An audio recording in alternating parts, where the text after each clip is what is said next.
ازاي تعمل ايفالويشن للموديل بتاعك؟ يعني انت خلاص عملت الموديل بتاعك، ازاي بقى تعمل له ايفالويت؟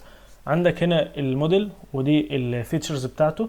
عندك مثلا انت بتعمل بريدكت للسعر شقه او ايا كان، فهنا الفيتشرز بتاعته اللي هي السايز ونمبر البيدرومز والفلورز وعمر الشقه دي قد ايه.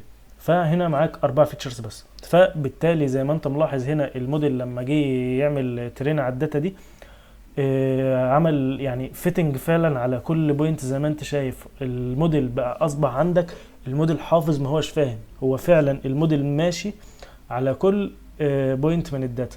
طيب هل دي حاجة حلوة؟ في الحقيقة هي حاجة مش حلوة خالص، ده كده حاجة اسمها اصلا اوفر فيتنج، وهناخدها قدام واقول لك ازاي تحل الموضوع ده، بس مش وقته. بس هو هنا لما انت بتيجي تعمل ترين للموديل، هو بيديك اكيورسي 100%، بيهيئ لك ان هو كده خلاص تمام. بس ده في الحقيقه مشكله كبيره، لان ده انت كده خلاص ما عرفتش تعمله جنراليزيشن، بحيث ان انت لما تعمل ريليز للموديل ده وتدخل له بروبلم جديده هو ما شافهاش قبل كده، هو هيخرف، هيديك اكيورسي اي كلام. فده شكل ما ينفعش ان انت اصلا يكون عندك في يعني في الموديل بتاعك. ازاي بقى تعمل له ايفالويشن؟ تعالوا هنا، بدل ما بتدخل الموديل بتاعك وليكن الداتا دي كامله كده، بدل ما بتقوم خلاص عامل له ترين على الداتا دي، بتيجي تعمل حاجه بسيطه كده، بتقسم الداتا دي لحاجه اسمها تريننج سيت وحاجه اسمها تيست سيت. طيب بتقسمها ليه؟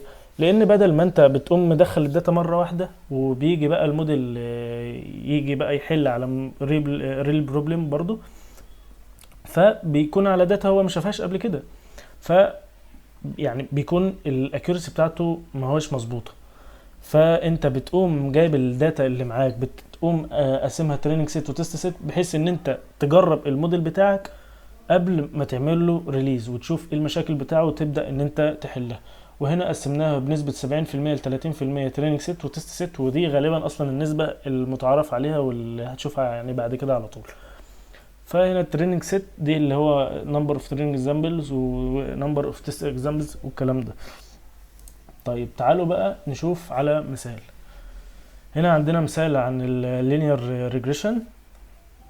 احنا هنا عملنا fit parameters by minimizing cost function. ده بنشوف بقى بنحسب الايرور وبنحسب يعني الايرور بتاع التريننج سيت وبتاع التست سيت.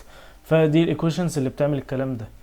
فبنيجي بعد كده لما بنيجي نعمل ترين للكلام ده، بتلاقي بقى نفس الكلام اللي قلته لك في الاول خالص. انت ما ينفعش الموديل بتاعك يكون عامل فيت على كل بوينت زي ما انت شايف كده.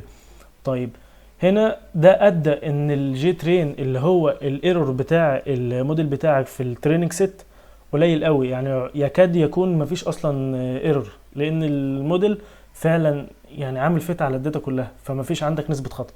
طيب في التست بقى اللي انت يعني ما عملتلهاش حساب اصلا، بالتالي هو عمل لها يعني جاب نسبة خطأ كبيرة عليها، لان زي ما انت شايف هنا، بص الموديل ده يعتبر الموديل اهو، لما انت بقى عملت قسمت الداتا وجبت التست، شايف الفروقات دي ادت انها يكون في نسبة خطأ كبيرة، وده طبعا ما ينفعش في الموديل بتاعك.